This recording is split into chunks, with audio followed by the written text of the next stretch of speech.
Okay. Does anybody recognize any of these two structures?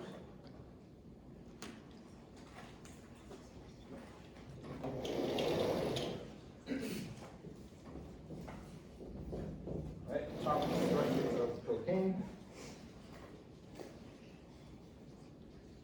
Bottom is the structure of the artificial sweetener NutraSweet. Okay. Somebody just off the top name functional groups in molecule propane.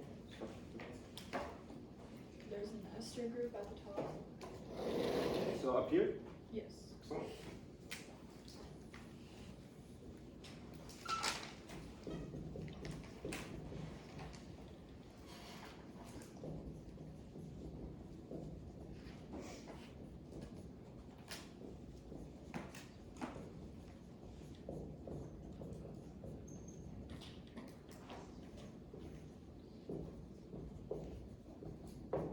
Right, so that indeed is an ester group, right? We can further define it as a methyl ester because the group hanging off the side of the oxygen, right, in the ester is a methyl group, right? We can't specify all esters, right, but the ones that have methyls or ethyls, right, the groups that are easy to name, we can identify them as such, right? So an ester specifically, more specifically, is a methyl ester.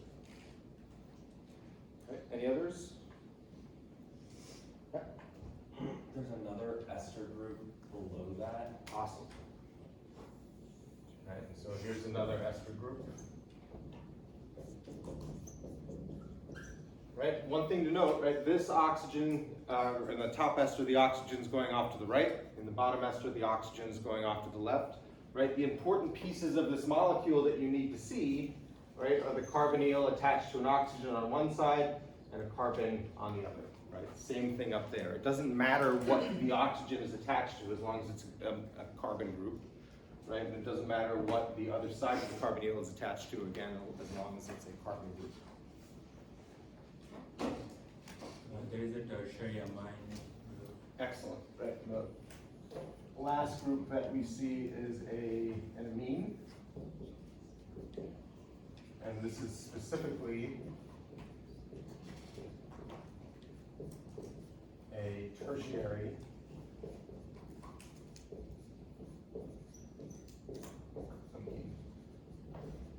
Right, tertiary we just write as third degree. Right? What's the difference between a tertiary amine and a different type of amine? What makes something a tertiary amine? Yeah. It's bonded to the different. Excellent. So when we're talking about amines,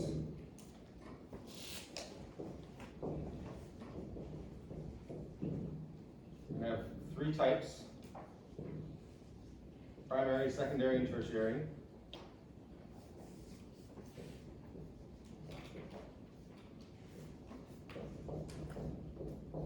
Right? And they really just differ on the number of hydrogens connected to the nitrogen. So primary will have one R group, or one carbon, two hydrogens. Secondary will have two R groups and one hydrogen. And then the tertiary will have three R groups and no hydrogens. Right? Here I'm showing those R groups all being different. They don't have to all be different. Right? Just showing that they can be three different R groups. Does anybody not know what an R group is before we move on? Okay, so an R group, all an R group is we're saying that that's not a hydrogen. R groups are usually just carbon, right? But we're not specifying what that structure of that carbon group is.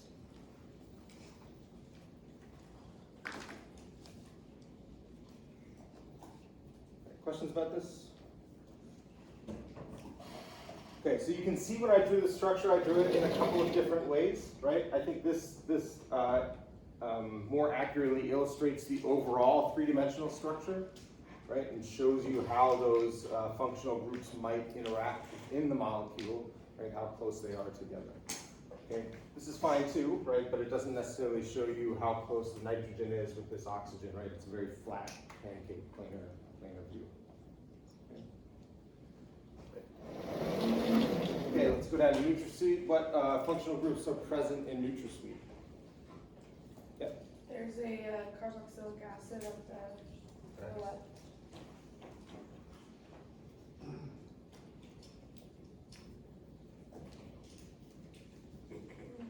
Great. Others? Yeah. There's an ester on the way. Good. And ester on the right. You're not the first to mispronounce it like that.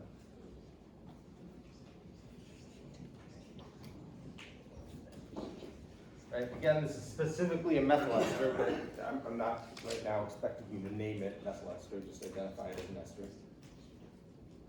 There's a primary amine on the left next to the. Great, yeah, so we have our primary amine.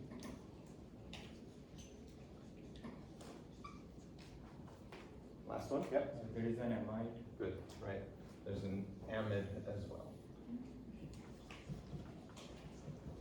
Excellent, you guys are doing really well, right? So we have 4 distinct functional groups, right? The ones that's going to be really difficult or that are easy to confuse, right, are the amine and the amide because they both contain nitrogen, right? A lot of people will look at this molecule, see the nitrogen, kind of discount the fact that there's a carbonyl next to it and say that this is an amine as well. It's a very, very common mistake. Yeah. Do you like grade the amide as you do the amines depending on the author? Yeah, primary, secondary, tertiary amides? No. Are we going to be expected to memorize the functional groups? Yeah, you need to be able to, if I give you a molecule on an exam, right, you need to be able to kind of cold look at that molecule and say that's an amide, that's an ester, that's alcohol. So I try to minimize what you guys have to memorize in this class, but there certainly are going to be some things you just gotta know. Lucy had a question? How come the OH at the end isn't an alcohol? Excellent question, right? And so this is some of the finer details of functional groups that I want to get into. Before we do that, anybody else have any questions about the structures that are drawn up on the board? No? Okay. So that's a great question, Lucy. That's gonna leads us into our next topic.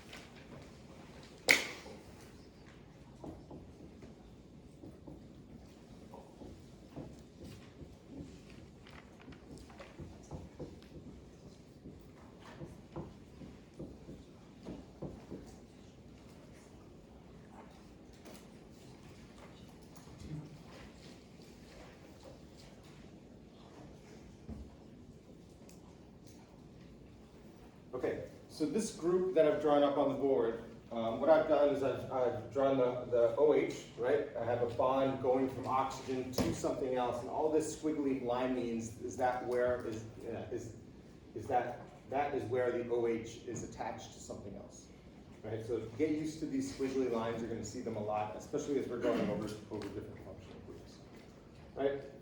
I think most people in this class would look at this and identify this as an alcohol, but that's not correct. So this is actually a hydroxy group.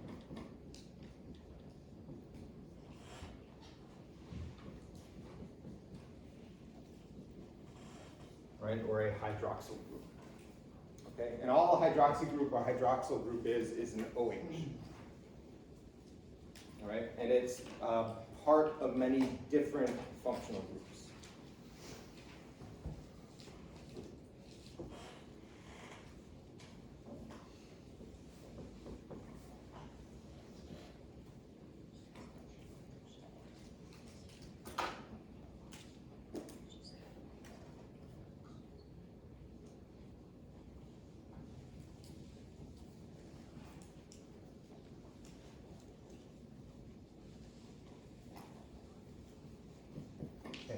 If that hydroxyl group is attached to a carbon without a carbonyl, right, so something like this where that carbon just has 2 hydrogens, or maybe there's a double bond there, right, then this hydroxy group becomes part of an alcohol.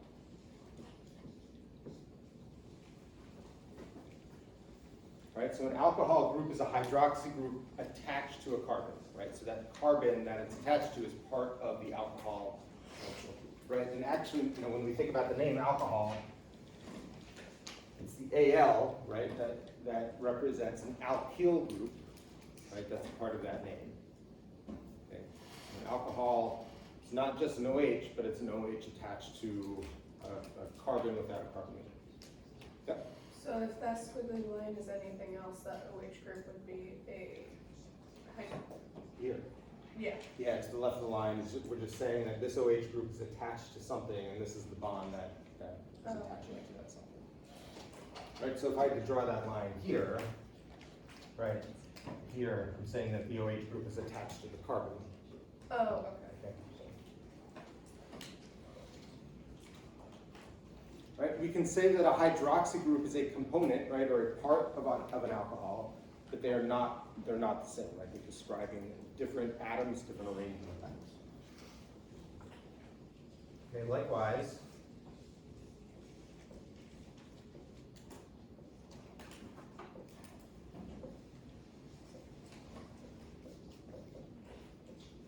right, the hydroxy group can be part of other functional groups like a carboxylic acid.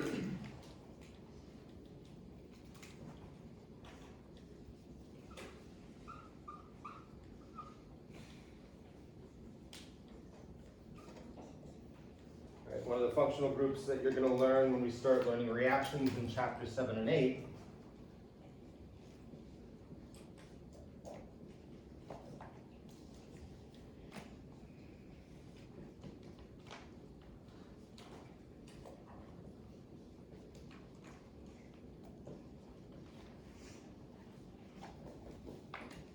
Right, this is not on your list. So there are going to be functional groups that are going to be added to that list, right? That you're going to learn along the way that are not on the sheet that I posted on Moodle.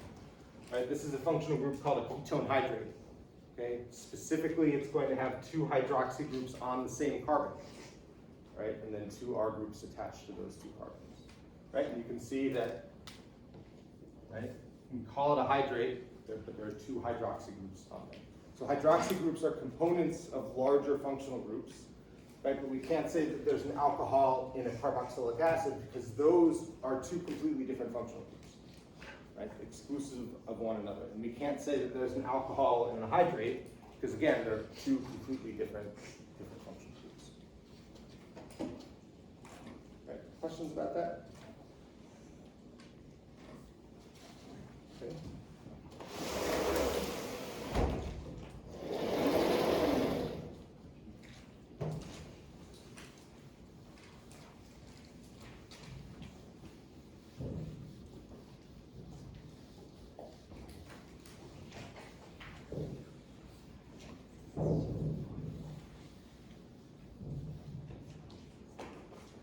So this is something we went over the other day, but I do want to talk about it again, and that's the carbonyl and the many different functional groups that a carbonyl is a component of.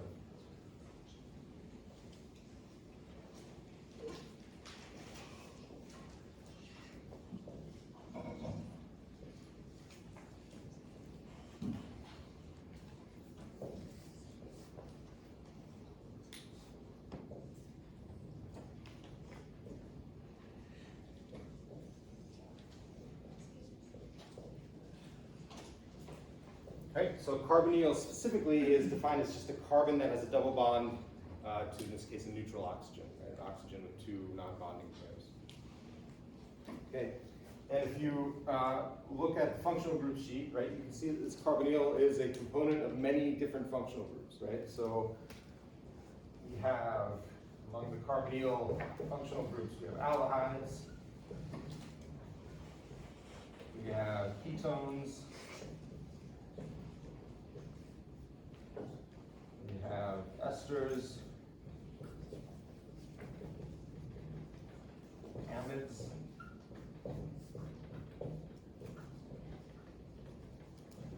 carboxylic acids,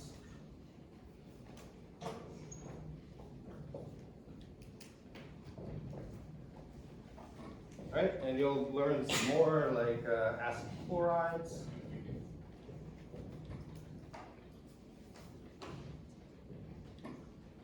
Acid anhydrides.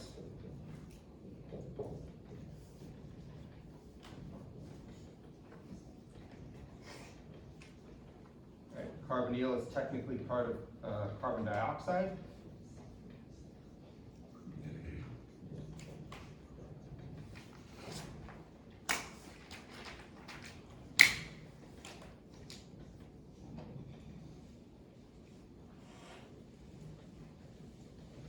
Right, there's a really specialized functional group we probably won't go over it all this semester called ketene, right? You can see carbonyl is a component of ketene. So carbonyls are included in a lot of different functional groups.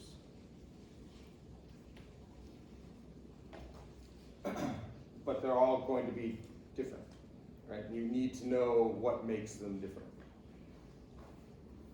Right, so let's go over some of the differences. I mean, they should be pretty apparent, but nonetheless, let's go over some of the differences. So what makes an aldehyde an aldehyde? Talked about this the other day really briefly.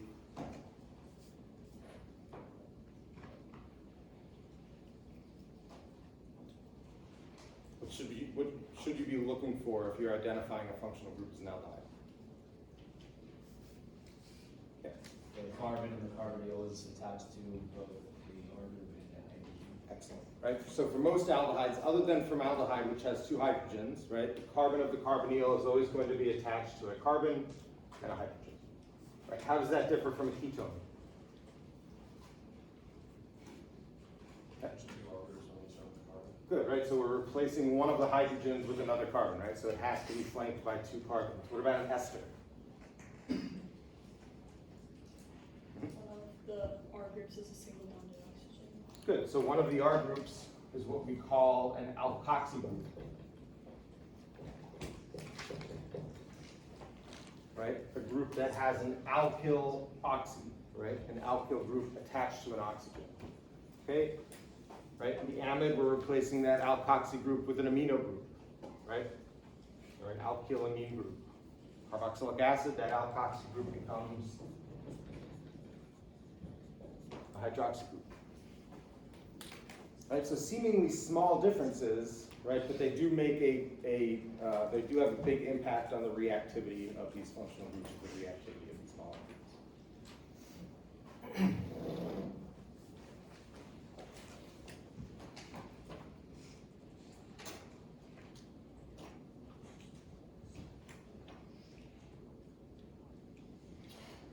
Okay, so some common mistakes that I just really want to go over. So one of the common mistakes that I see are people mixing up names of functional groups. So a couple common mistakes.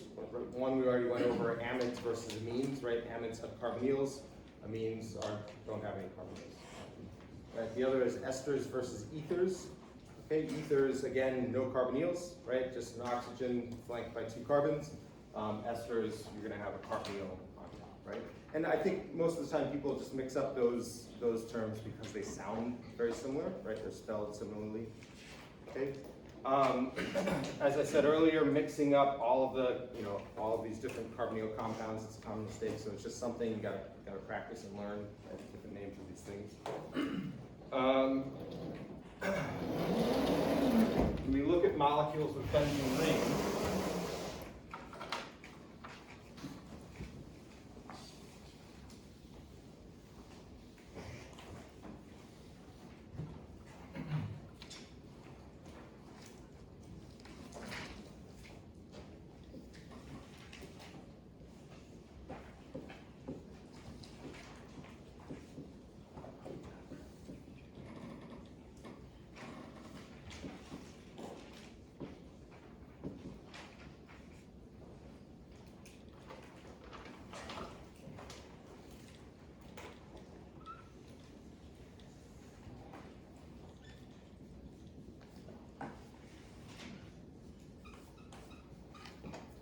Right, so a benzene ring is just C6H6, right? When that benzene ring is attached to another part of a molecule, we refer to it as a phenyl group, PHENYL.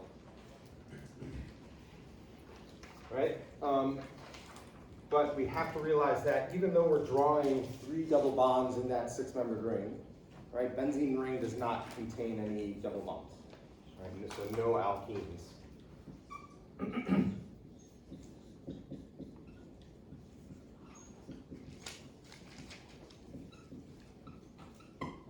Right, so the only alkene functional group we have in this molecule is on the other side of the molecule at the left end.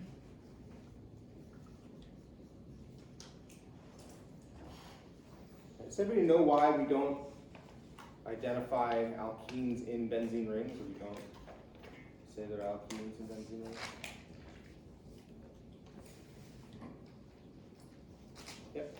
Aren't the double bonds constantly moving? Awesome, right? So, you know, when we draw these structures, we have to draw them statically. Yep. So when we do that, we say there's pi electron density here, pi electron density there, pi electron density there.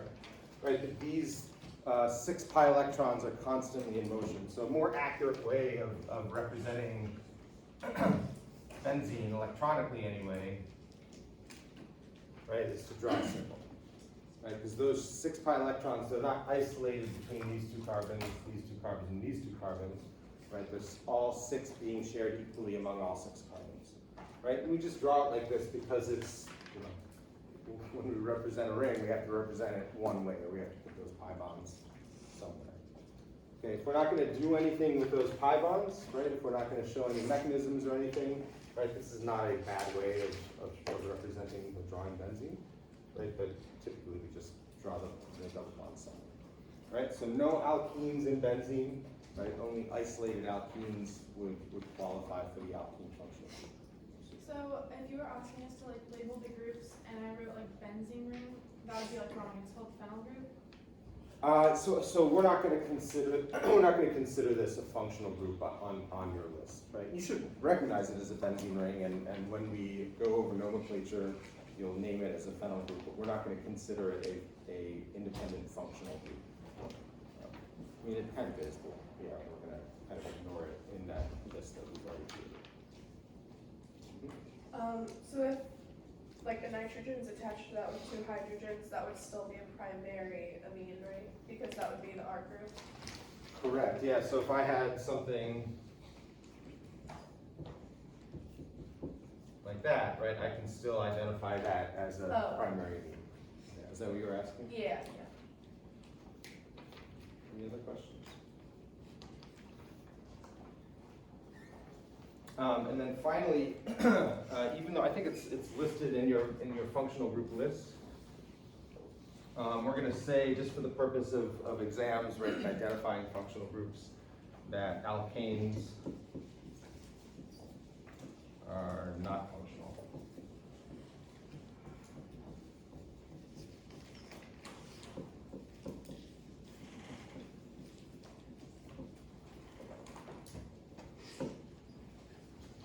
Right, so if I give you a large molecule on an exam and ask you to name the functional groups, I don't want you to identify alkanes, methyl groups, ethyl groups, that kind of stuff.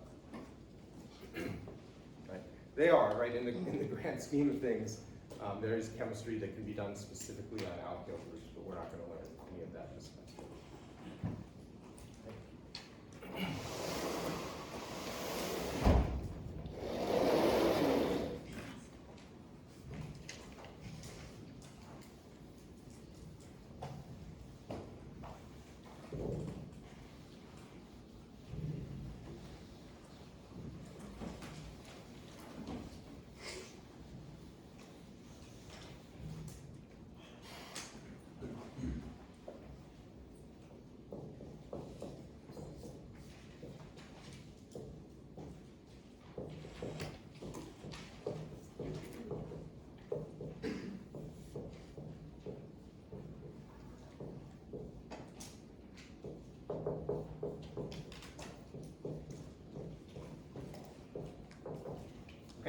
So next I want to start discussing the function part of the functional group names, right? Why we identify these groups in particular as being functional groups.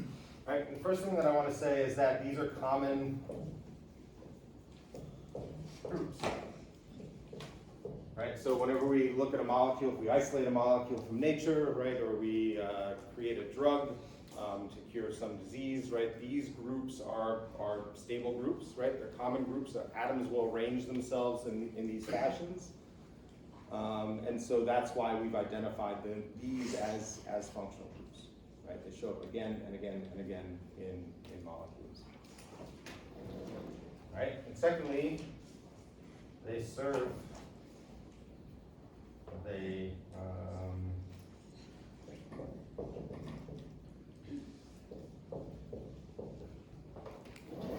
display consistent and predictable reactivity based on that structure.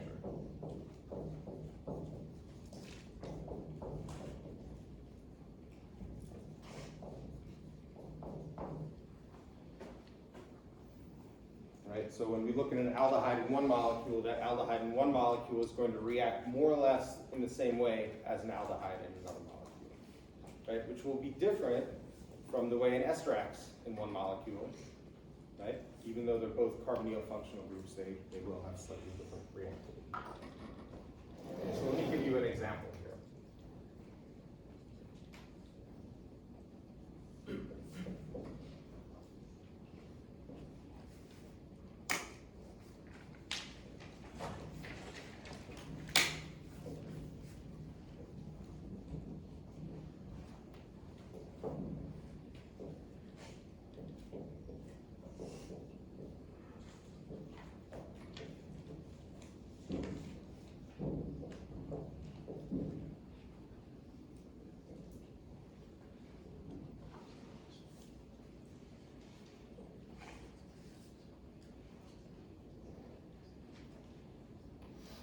Okay, so one of the reactions, let me write the name of this.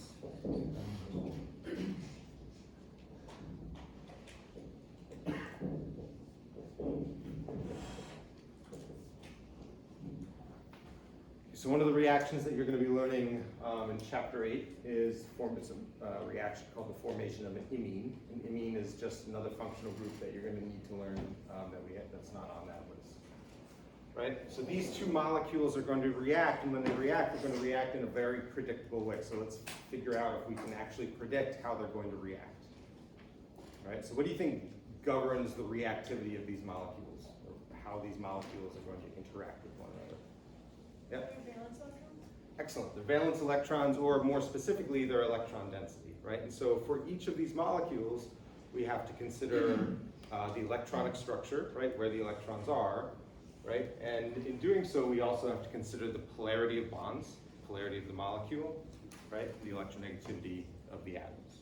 Okay, and so when we look at acetaldehyde, right, if we had to draw a dipole on that molecule, which direction would that dipole be going? Towards the oxygen. Excellent, towards the oxygen, right? So we know that this oxygen, right, so we'll say it goes up in that direction, right? And we know that this oxygen is going to have a fairly significant partial negative charge. So get this color here.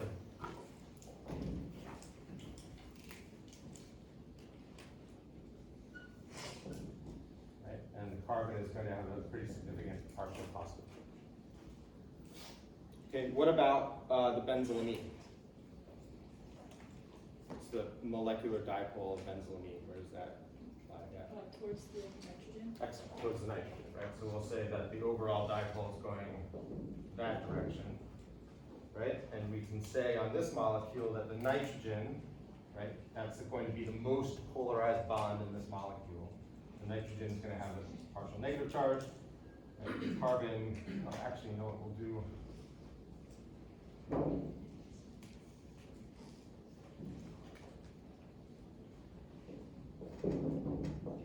Right, in this case, we're going to say that the hydrogens have partial positive.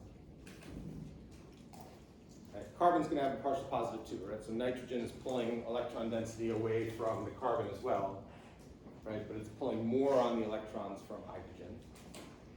Right? So the partial positive on those hydrogens would be more significant. Right? So when we look at these two molecules and imagine them interacting with each other, how do you think they're going to interact? How do you think they're going to come together? Which atoms are going to play with one another?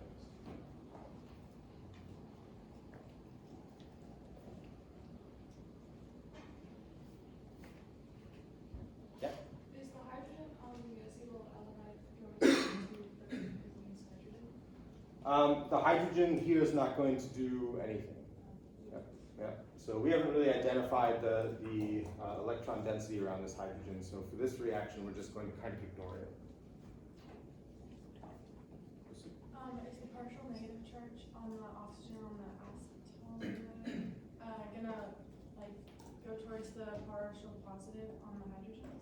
Excellent, right? So this is kind of the point I want to get across, right? The negative part, the electron dense part of one molecule, right, is going to want to interact with the electron poor part of another molecule, right? Think of them just as magnets, right? We have a north and south pole, right? And the north pole of one magnet wants to interact with the south pole of another magnet, right? So the electron densities even out, right? So when we do this reaction, what we see, product that we make,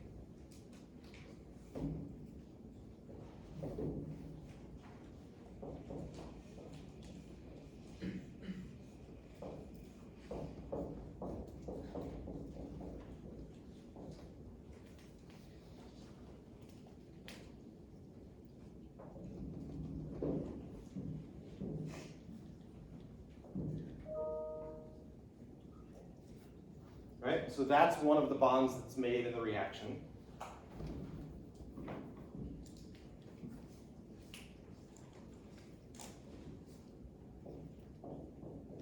And the other product that's formed, the byproduct that's formed, is just water.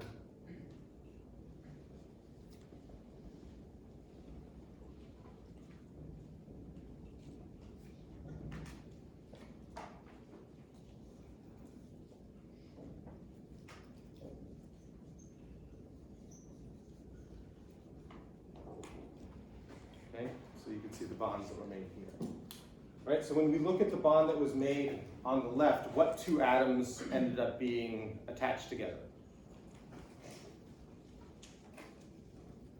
The partially negative nitrogen and the partially positive carbon. Excellent. So we're attaching the negative nitrogen, right, to the positive carbon.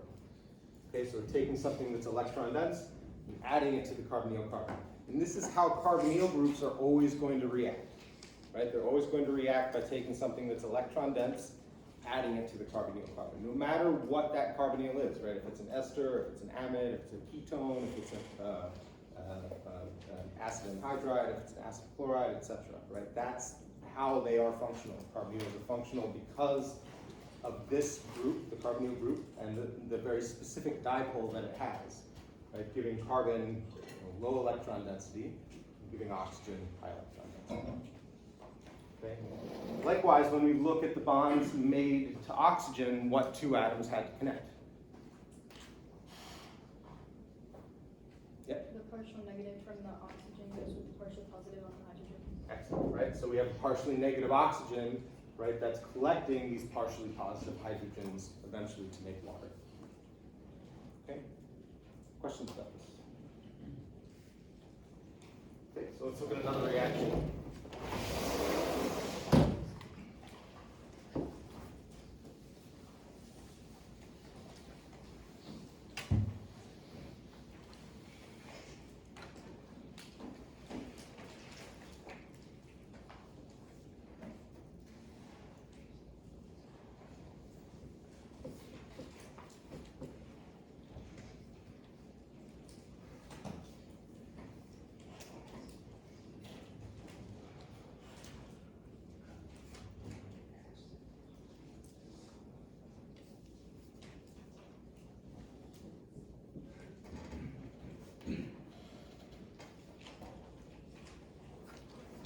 Okay, so here are two starting materials. Okay,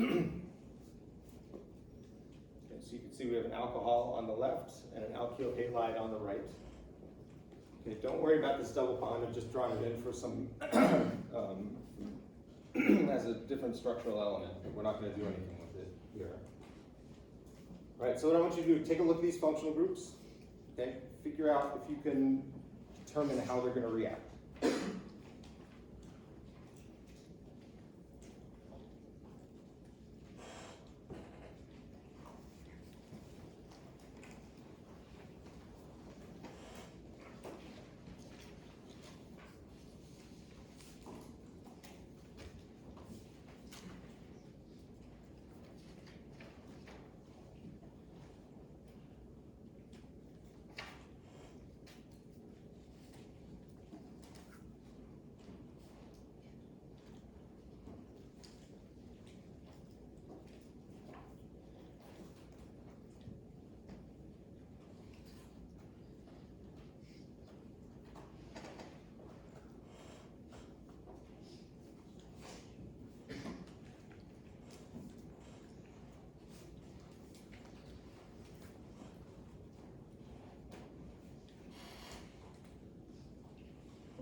How many people are still working? Couple, okay. Take your time, give me another minute or so.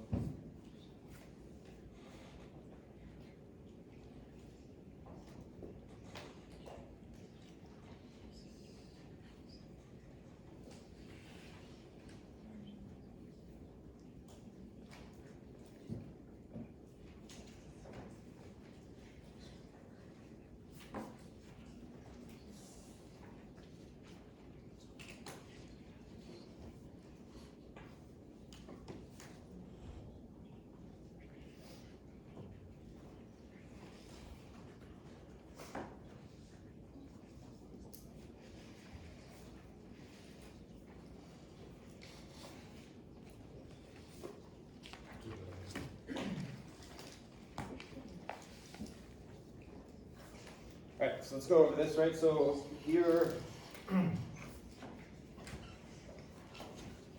we have our alcohol group, right? Here we have our alkyl bromide. Right, so the functional group that we're looking at here is the alcohol. So where is the electron density around an alcohol functional group? The oxygen? Good, the oxygen, right? So we would say that both of these bonds are polarized towards oxygen, right? That makes the oxygen electron partially negative, right? And we're going to focus on the hydrogen and say that the hydrogen is going to be partially positive, right? Of those two atoms, hydrogen versus carbon, the oxygen is able to pull more electron density away from hydrogen than it is from carbon, right? So that's going to be by far a much more electron efficient atom than the carbon to the left. Right? What about the alkyl bromide?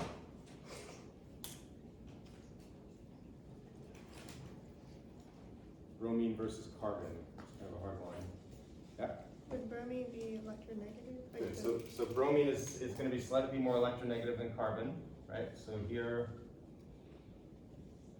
dipole goes towards bromine, giving bromine a partially negative and carbon a partially positive. Okay, so which atoms do you think are going to interact on these molecules, or which atoms are going to be bonded together in the end? Yeah. The hydrogen will bond with bromine, Excellent. and oxygen will bond with the rest. Excellent. So the product that we would get from this reaction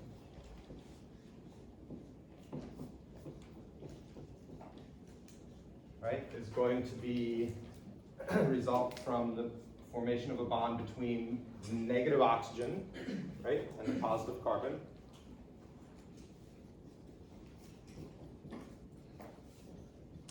Right, and then the positive hydrogen and the negative bromine.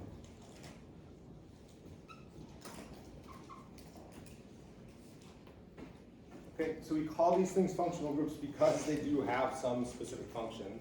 And that function or that reactivity is predictable based upon the polarity of the bonds, right? The orientation or the position of electrons around that molecule, right? And we're going to dig into these, into this phenomenon much deeper throughout the semester. Right? Any questions before I let you guys go? Okay, so just make sure you get your lab assignments. If you haven't already turned them in, get them to me by noon today. If I'm not in my office, just slip it under my door. If you need a stapler, there is a stapler in the chem lounge hiding in one of the cupboards. Please keep it there. Okay?